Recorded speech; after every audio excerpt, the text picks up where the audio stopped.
Morning, everybody. Mike Vaki, Princetontrader.com, here for ntmarkets.com with your Thursday morning pre-market webcast.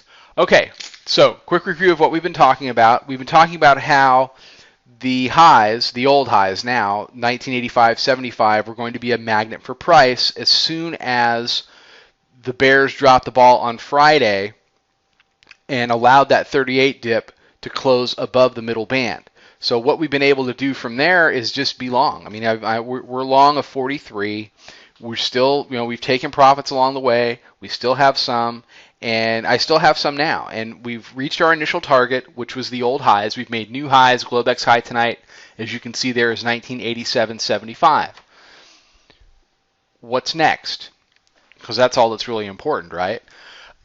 You've got the upper band sitting there at 1997.5.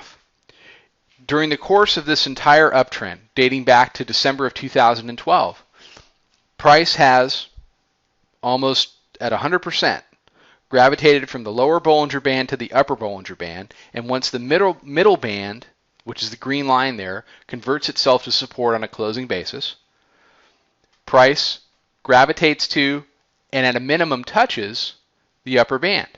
So my target on this move is the upper band. Currently it's 1997.5. As the bands expand, that could move up in 1998, 1999 range.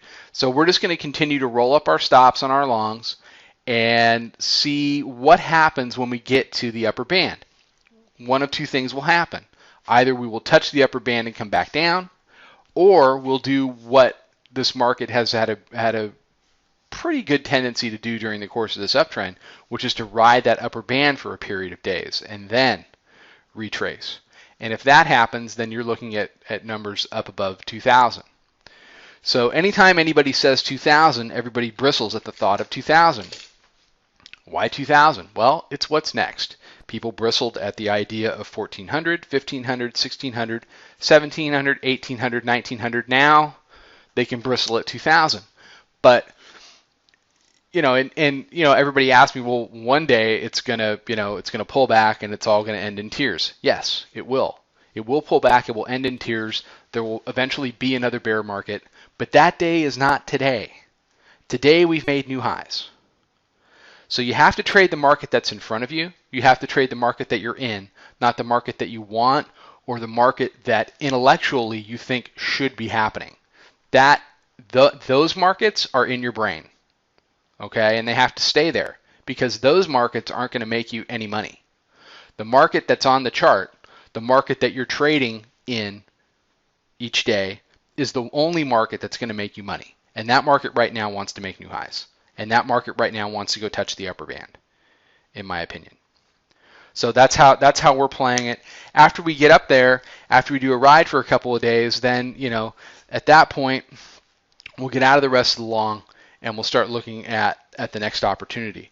But for now, we'll have to see how it goes. I mean, we've got Jackson Hole starts today. You've got a speech from Janet Yellen tomorrow at 10 o'clock. You've got a speech from Mario Draghi at noon tomorrow, I think. So there are some catalysts potentially in this market. So we'll have to see what the bears can muster.